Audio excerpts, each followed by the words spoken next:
welcome to this talk. We are not a lot, so if you want to ask any question during the talk, you can. I will try to reduce the time at the end.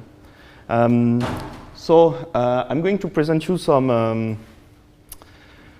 demo and some problem you can have if you try to develop any connected applications, and to show you, in fact, it's not so difficult to attack a system which are without any security.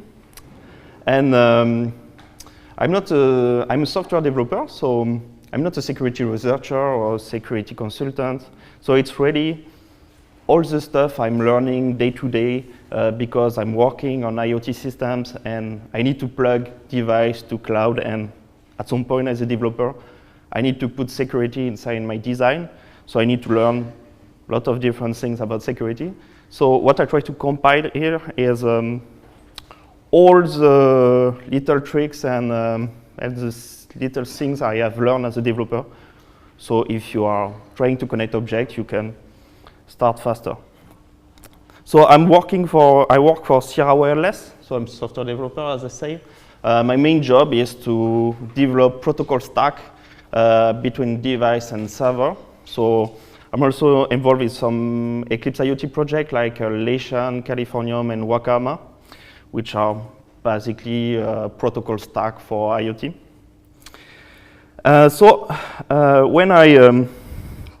When I show my slide to this guy, he said, "You missed an introduction." So okay, so let's look what was last week funny IoT issue. And it's not directly IoT, but it's quite interesting. So on Asus PC, you have a system for upgrading the BIOS of your PC, and it's just downloading a zip file from a HTTP server in plain text with no security, and just executes the executable file inside the zip directly as a system administrator. So it's really level 0 of security. And it's something I see often is, even if you discuss with people like product manager, which are quite knowledgeable about what is TCP/IP, what is DNS, what is HTTP, they don't understand how easy it's simple to exploit this kind of mistake. And because in their mind, for example, if you want to manipulate a DNS request and DNS response, you need to cut a cable to put your PC inside the two. And for them, it's very advanced hacking, and in fact, it's not, you will see.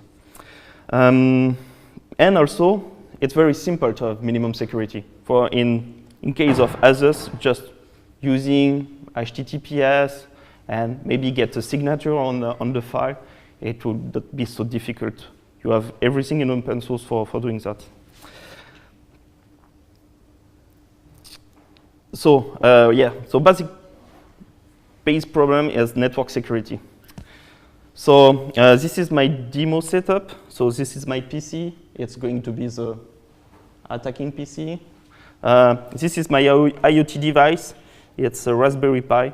My first idea was to use something more like a Sierra Wireless device or something like that, but I think my marketing will fire me if I show how to hack Sierra Wireless device. Even if my idea was to use old firmware or to put problem inside the firmware, but so I choose to use a Raspberry Pi, but it can be any device.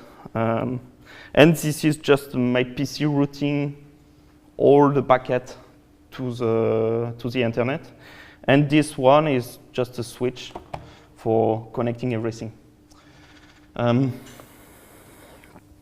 So first up, so if I want my PC, my attacking PC, to get between the Raspberry Pi and internet traffic, and even if it's connected to a switch,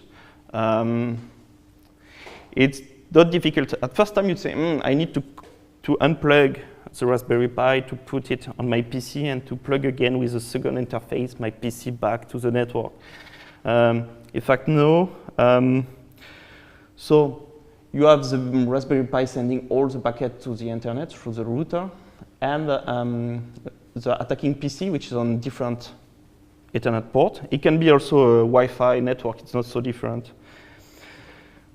So what we are going to do is just using the PC with a simple software called CoAP. It's maybe a bit small. You will see in the demo. It's going to send IRP packets to the device and say, I'm the gateway. So now the device, in place of sending everything to the gateway, is going to send it to this PC. And this PC will route everything back to the internet like it's totally transparent for the device. The device will see nothing. Maybe if you look at the IRP packet on your device, you can detect there is an attack, but it's just behaving like a normal network. So, okay, so this is my Raspberry Pi. Okay, so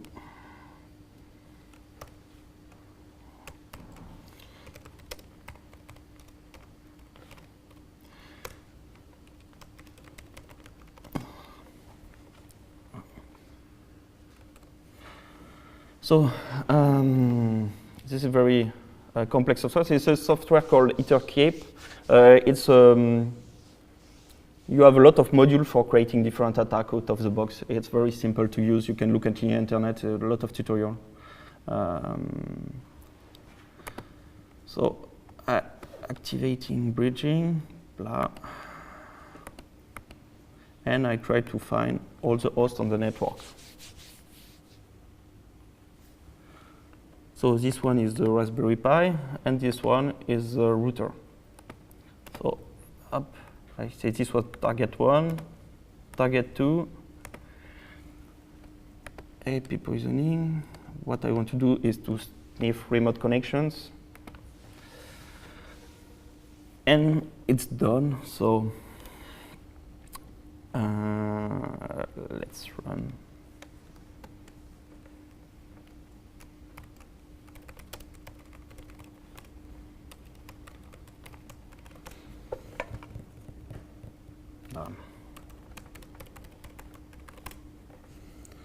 Okay.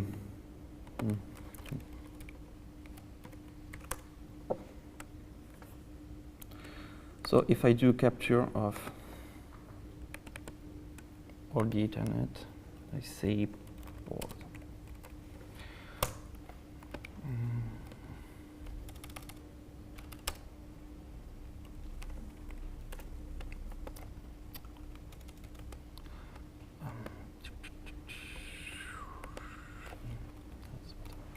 So what I'm going to do is just to show you up the MQTT traffic, and I'm going to use my Raspberry Pi.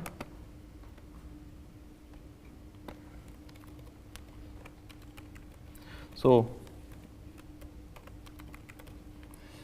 I'm going to subscribe on Eclipse IoT test broker. So what I receive here is all the test messages people are sending to the public MQTT sandbox. So I'm connected to the sandbox. And if I look inside my Wireshark PC, I get all the traffic of the Raspberry Pi. So starting from here, I can look, well, if it's plain text, I can look at the password, of course. Here you have the password. Yeah, username, password. And it's very easy to intercept all the traffic. On a local network, it's just using the software, running it, and it's working. You can do it on a Wi-Fi network, on any IP network using ARP, or if it's not an IP network, you can use different techniques.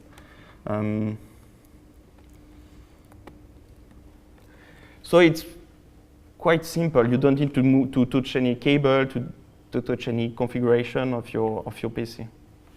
So starting from there, what I can do is, for example, if the devices want to connect to this public sandbox, iot.eclipse.org, what I can do is, okay, I'm going to change the DNS response coming from the internet, And in place of directing my Raspberry Pi to the public sandbox, I'm going to send it to my PC. So it's going to connect exactly the same way, but to my PC seeking its iot.eclipse.org. So we have another plugin here. Before I show you the configuration.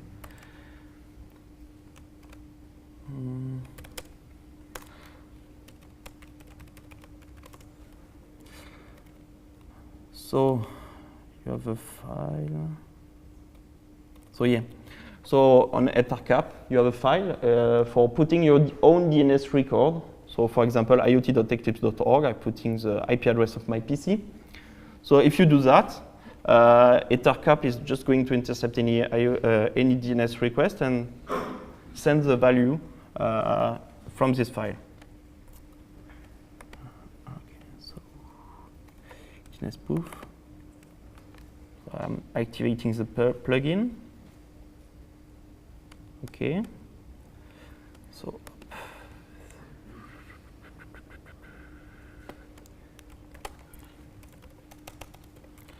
what is the IP address for ioteclipse.org? So it's a different IP now. So if I try to connect on this machine, I receive nothing. And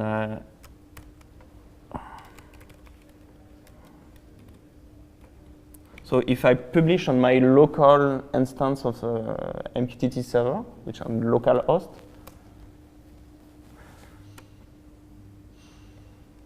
you get it to the Raspberry Pi. So the Raspberry Pi thinks it's connecting to iot.eclipse.org, and in fact it's connecting to my PC. And I just clicked on 3 buttons in the software. So doing this demo could have saved me a lot of time because I had a long discussion with some marketing people who was not really thinking this is not a real attack. And this is a very simple demo. So if you do this demo, everybody will understand this is not the way to do a connected device or any update system like the Asus one. Say, yes, maybe we should take time to at least put some level of security because it's very easy to attack it. So the first thing you can use for preventing that, well, to try to prevent that, is to use DNSSEC for securing your DNS record and, in fact, detect you have some kind of manipulation on the DNS record. So, each when you have a DNS name like iot.eclipse.org, you have different levels, different resolvers. So it's kind of hierarchy, like the .org, the Eclipse, and then the final record, which is iot.eclipse.org. So with DNSSEC, every level have a public private key, and it's signing the other level. So the root key is signing the .org entry, and eclipse.org are signed by org, and iot.eclipse.org are signed by the Eclipse key. So by verifying the signature from the root to the iot.eclipse.org, you are able to see if someone makes some modifications. And you have, you have a feature in DNSSEC, so every record are with a timestamp. So for preventing replay attack, so maybe at some point iot.eclipse.org is pointing to one IP address. If someone make a capture of this answer, is not able to replay it if the device is checking the time inside the signature. Of course, it makes the system a bit complex. All the DNS records are resigned all the time with different timestamps, and you need to be sure to have the correct time on your device. So if I try to make a demo of DNSSEC, okay. So So this is the root key for the root. So with damn. So this command gets for the root DNS gets the DNS key entry. So you get a complex public key here. And then, so what I'm going to do first is to extract the key, the public key, because I need the root key as a trust store. And then, okay, so I can get I can use any tool for any resolver which is able to understand DNSSEC, which is not the case of the main tools on Linux.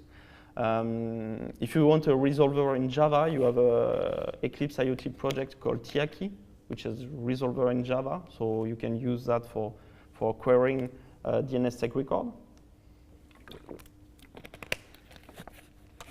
And it's not working.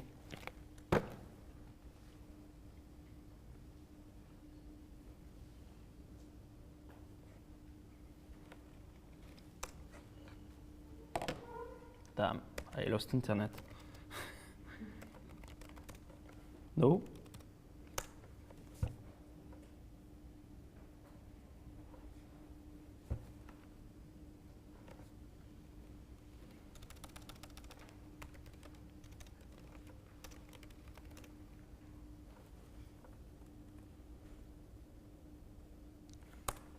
Okay, so let's forget about that. So what you are able to validate with that is just the fact that the record was not changed, but at the end you have the valid IP address, but even if you have the valid IP address, you don't know if someone is not intercepting the traffic for this IP address and behave like this IP address. So it's only solving a part of the problem. And of course you need, well, correct device time, but in fact, it's a basic security feature to have good time for a lot of protocol.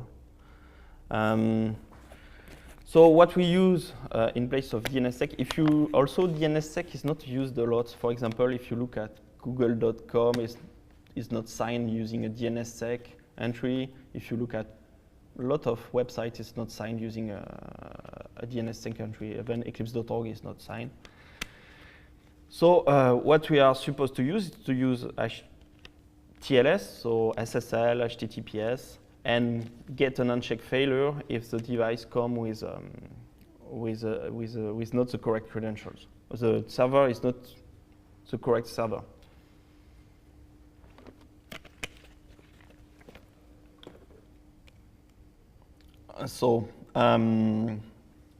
So if you want to connect to a MQTT broker using HTTPS, it's very simple using Paho, Eclipse IoT project. I think most of them have capabilities for using TLS. It's out of the box, so you just need to use it. So a lot of people are using also gateways, so they are connecting all the devices to the gateway using the local network, and then just creating a secure transport from the gateway to the cloud. As you can see, the local network security is not great. You have basically no security, and well, this is a wire system, so you need to have physical access to the wire system, but even for Wi-Fi or, well, for Wi-Fi, the main security is your password. So you need to be sure that your password is not compromised. And if you look at network like Zigbee, like 2G cellular networks, there is some security issues, and it's not very difficult to break into this kind of wireless network. So even if you try to get the gateway secure to the cloud, your local network is still a problem if you don't have any security on your network. So yes, so someone can do local sniffing or attacking the gateway, or and attacking the gateway get you instantaneously access to all the data coming from the device to the gateway. Also, yes, it's kind of complex because you have gateway. So if you are changing your network architecture, it's going to be hard. If one time you use Wi-Fi, one time you use Zigbee, one time you use something else, it's every time a different security architecture. It's very more difficult than just try to do end-to-end security. So your device tries to connect directly to the cloud and get the encryption at the device, from the device to the cloud, and the router is, the gateway is just a router, just seeing packets, and if it's just encrypt packets. So if someone breaks into your gateway, the only thing you can do is just at least cutting the network, but not manipulating your data or accessing to your device. So yes, like I said, we can't really trust wireless network. Like a few years ago, I had some nice discussion internally. So is it hard to hack a GPRS system? A lot of people say this is quite complex. It's an advanced attack, but in fact no. And you can get some nice software-defined board for a few $100, and you get even now a Raspberry Pi or a BeagleBone Black is fast enough, and you can create your own cellular tower. It's very easy. It's totally illegal, so it's why I'm not doing the demo. I wanted to do it, and someone said me, you are not allowed to do that because you are using the cellular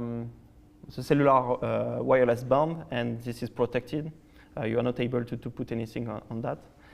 And so it's very easy, and you can, if you start this kind of fake cellular tower here, most of your devices are going to see, oh, there is a strong 2G signal, and it's going to connect to that. So it's, even Bluetooth, it's not so great. Even there is some famous IoT network with low bandwidth, which are just plain text. They are just not providing any security. It's up to the application to provide some security.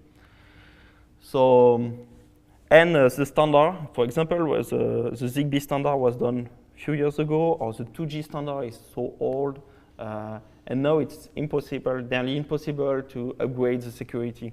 So if you start with the technology, maybe in 10 years or in 20 years, it will be broken, or you will get some problem, security problem, at least at the protocol level. So if you want to do end-to-end security, you need to manage the secrets. If you have a lot of devices, you want to be able to move the key from your server to the device to get a different key for every device.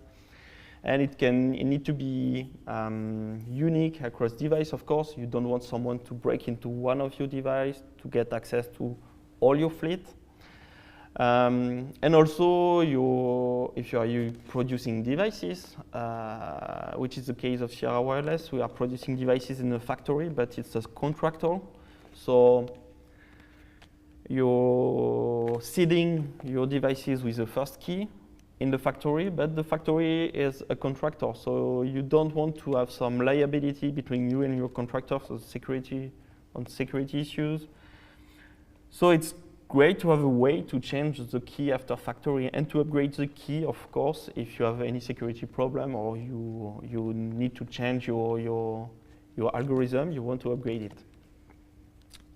So for example, there is a protocol which is implemented by Eclipse IoT project called Lation, which is a lightweight M2M Bootstrap. So you put some credential in your device, and when your device is connected to the internet, it's going to contact the Bootstrap server, which is more a key server. And this server will be in charge to putting new key in the device, new key for the Bootstrap, for the key server, and for all the server you want to connect to. And it's interesting because what you can do is to renew the key all the time and rotate the key all the time. So if someone breaks into your factory, it's going to see old credentials, and if you have if you want to put larger key because you think you have a security issue, you are able to push new keys if your software is supporting it. So yes, so what is not obvious here is when the Bootstrap is pushing key to the device, it's going to also to push new key for the key server. So it's rotating all the keys. So it's for the device is forgetting the initial factory key. This is for key or pre-shared key-based devices when you use a key. But for if you in a lot of enterprise, what you will see now is devices which are enrolled in a public key infrastructure. So what is a public key infrastructure? It's based on asymmetrical key. You have a root trust, which is signing an intermediate key, which is going to deliver certificate to an entity. And entities can be your client, your device, or your server. And by knowing the root public key, you are able to identify and to authenticate any end entity.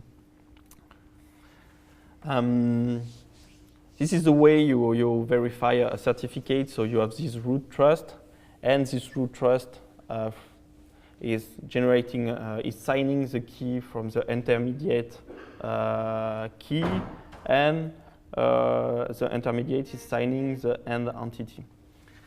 So for verifying, you check the signature of the identity with the intermediate, and the intermediate with the root key. So it's not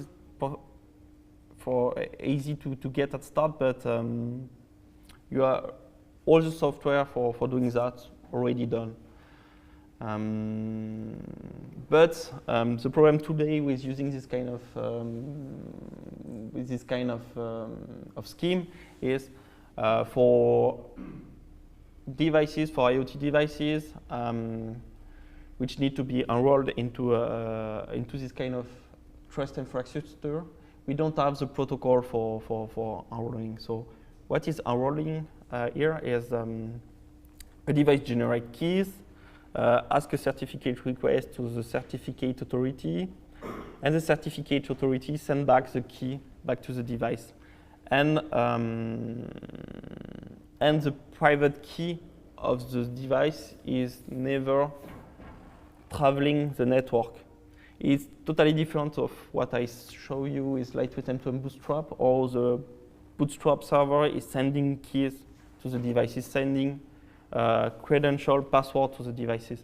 Here, it's based on public-private key challenge, and the private key is never going outside the device. And at the end, the device can authenticate on any service knowing the root trust with the provided certificates.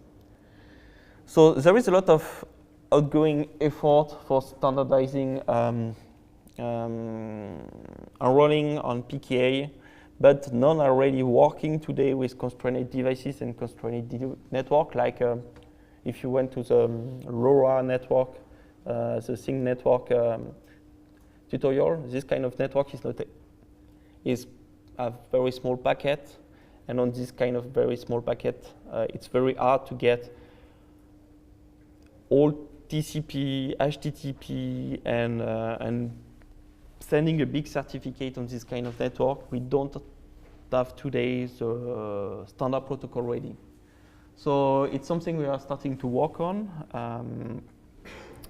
and we are probably going to work on some open source implementation on that. So if someone is interested to work on that, you can contact me.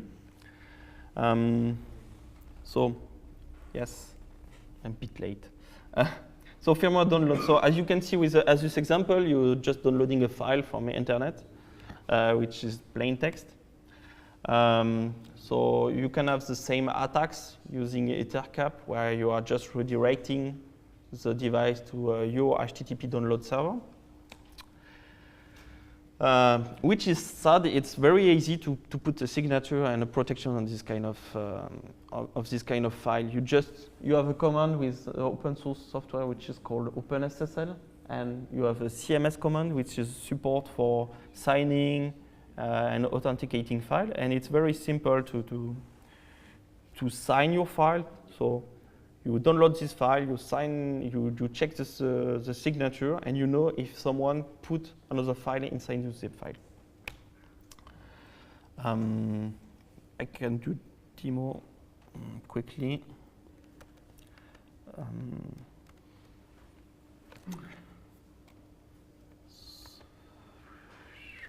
So I have a file here.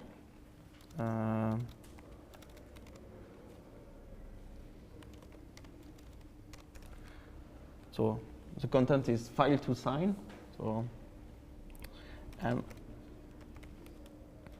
So I just run OpenSSL to sign the file. I provide him a private key, and that's all, and just some parameters. You just look at the documentation, it's not complex. And it's generating another file, which is sign.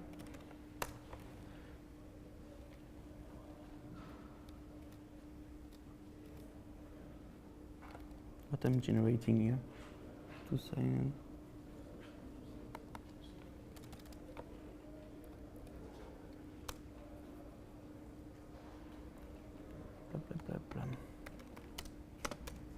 Okay, so you see you have your content of the file here, and you have some signature around that. If you want to verify the signature when you get the file,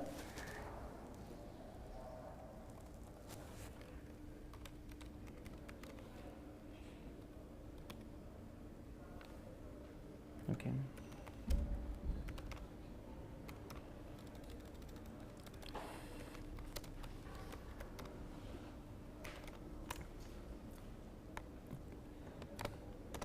You run another OpenSSL command with verify. You provide the file, and you provide the root trust, and you give the format, and you do the verification. So that's really simple. If you want to download a file and add a signature, you have all the tools for doing that. It's not complex. It's just running OpenSSL command.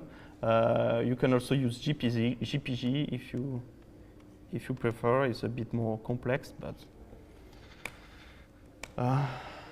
okay. So to finish, you have all the open source tools like Leshan, Wakama for implementing, lightweight M2M with security. You have Paho. Paho is a client for MQTT, which is most of the Paho library. I think yes, in Java, in C++, in embedded are supporting TLS. Mosquito also, which is a MQTT broker, is supporting TLS. If you want to use DNSSEC, you have also the project Tiaki. You have OpenSSL, which is a well-known library. You have embeddTLS, which is also SSL library, but smaller for embedded devices. And even on bootloader, open source bootloader, what's called U-Boot, which is used a lot in embedded Linux, you have support for verifying the signature of the file you are installing on your device. So the attacks are quite easy, as you see. Just doing a man-in-the-middle is very easy. And you have all the open source tools for at least to have basic security on your devices. Really not so difficult. Thank you. So if you have questions, we have 1 or 2 minutes.